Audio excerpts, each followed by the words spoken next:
Welcome to Histology Channel. A broad variety of weapons held a vital place in the Union Army during the American Civil War, influencing how battles were fought and shaping military strategy. From precise rifles and heavy artillery to close combat arms, this conflict was characterized by advanced technology combined with traditional weaponry, adapted to the scale of the war. Among the era's remarkable innovations, several stood out as especially influential in achieving Union success and illustrated the blend of old and new. The Springfield Model 1861 rifle was the foremost firearm used by Union soldiers, produced by the Springfield Armory.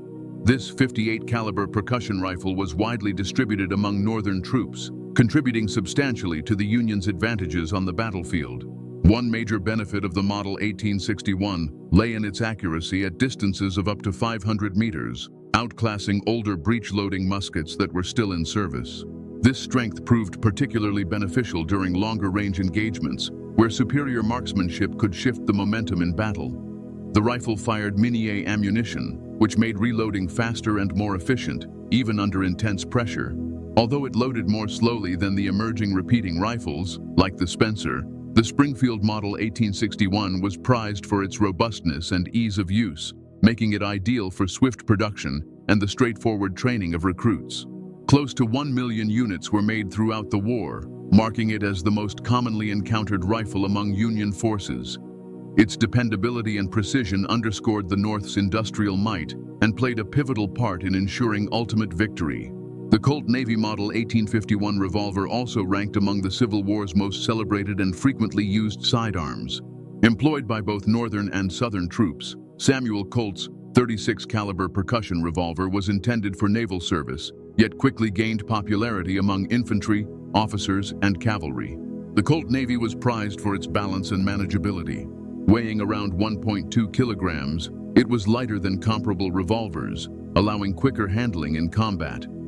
Holding 6 shots loaded with black powder and round or conical lead bullets, it furnished decent accuracy and stopping power at short to medium range. Although less potent than the .44 Colt Army Model 1860, many soldiers favored the Navy for its tighter grouping and reduced recoil. This was especially true for cavalrymen and officers, who valued its trustworthiness in close, heated battles.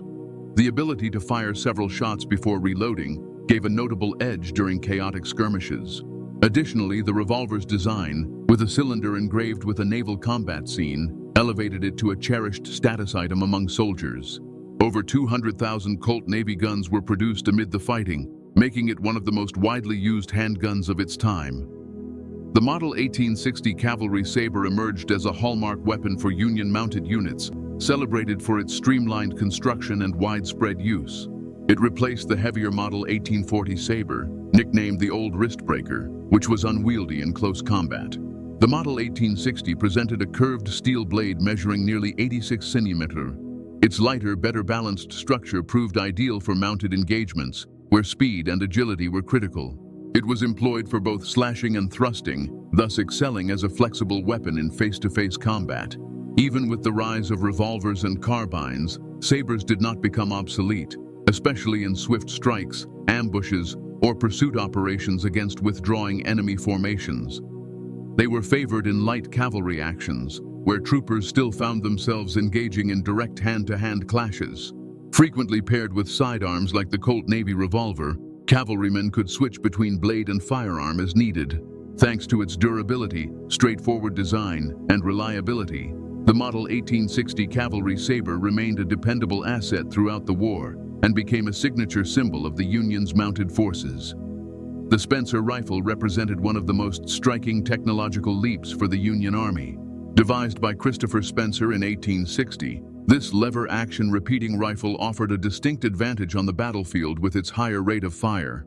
Armed with a tubular magazine in the stock, the Spencer took 7 .52 caliber metallic cartridges, enabling multiple shots before reloading, an extraordinary step forward in an age when typical rifles required a time-consuming single-load approach.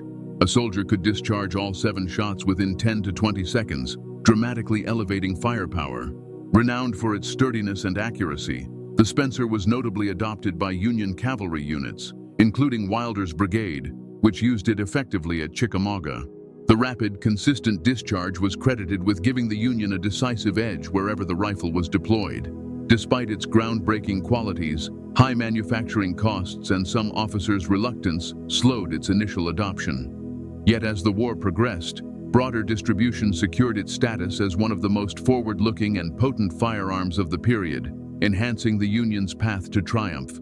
Ketchum hand grenades marked an early attempt at portable explosive combat tools.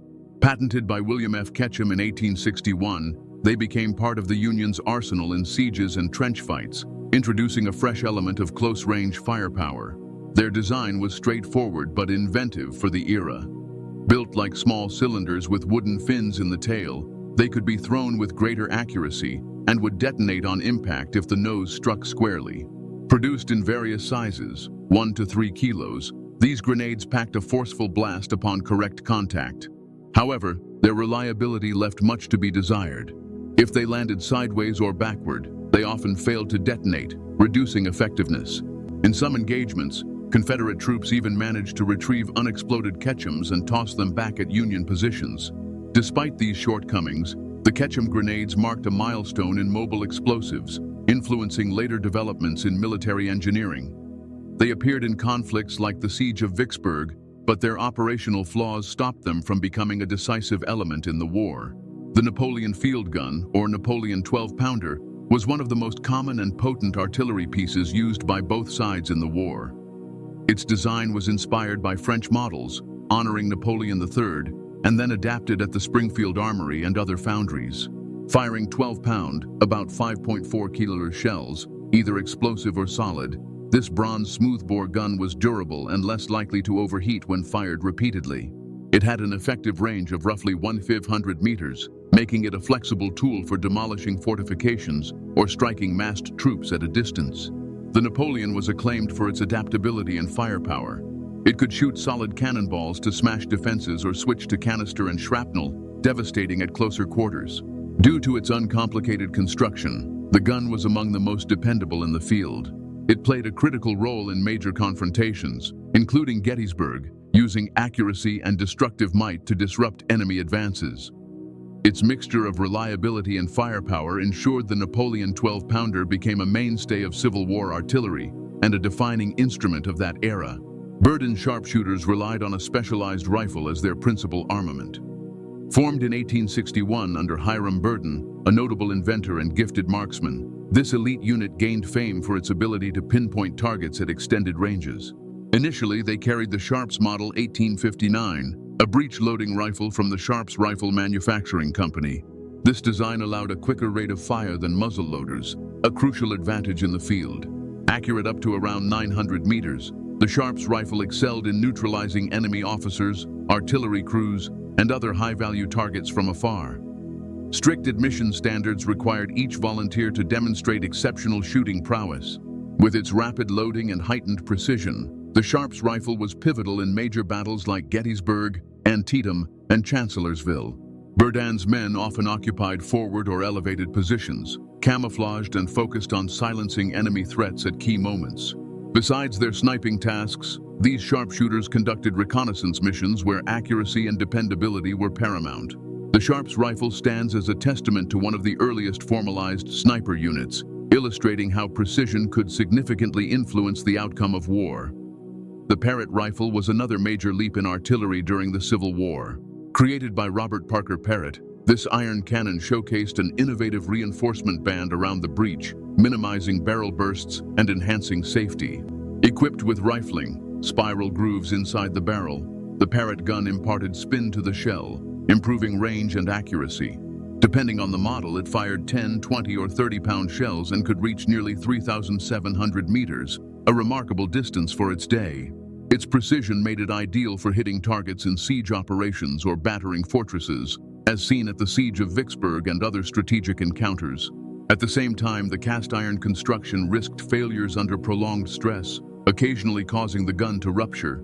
Still, the Parrott rifle's blend of strength and accuracy ensured it was a pivotal artillery piece, widely employed by Union forces and a defining element of Civil War fire support.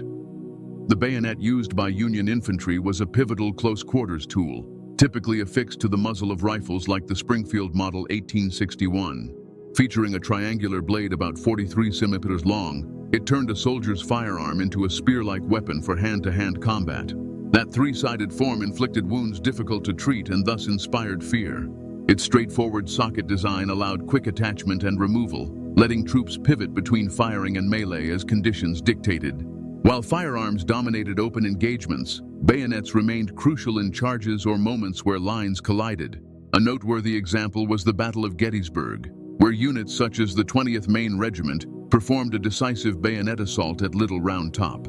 The Battle of Gettysburg showed how influential a bayonet charge could be in the face of an advancing enemy. Besides combat, the bayonet also served simple utility functions like cooking or woodcutting. Its plain design and practical value secured the bayonet's place as an indispensable item in a Union soldier's kit whenever fighting grew personal and intense. We have highlighted several of the most iconic weapons employed by Union soldiers here. Which one do you find most fascinating? Are there any other armaments that you believe should join this list? Feel free to share your viewpoint with fellow enthusiasts, as each perspective broadens our understanding.